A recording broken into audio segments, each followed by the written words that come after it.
అలాగే పరచూరి గోపాలకృష్ణ గారు 2 మాటలు.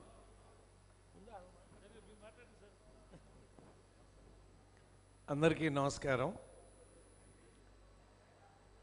తెలుగు సినిమా చరిత్ర చూసుకుంటే మంచి పోలీస్ ఆఫీసర్ కథ అనేది ఎప్పుడు విజయాన్నే సాధించింది.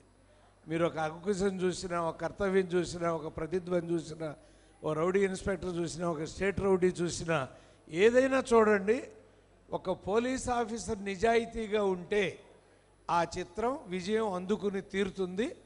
ఆ కోవలో మా గంటారవి ఈ చిత్రం కూడా విజయం అందుకుని తీరుతుంది.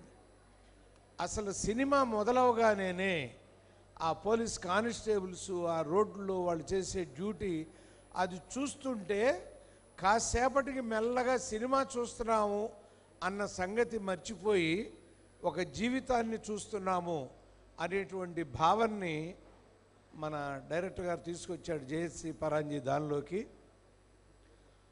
ఒక అద్భుతాన్ని నిరూపించబోతున్నాడు రేపు.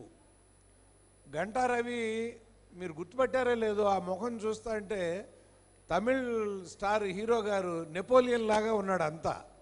అంతా నాకు చూస్తాడు నెపోలియనే లా కనపడుతున్నాడు.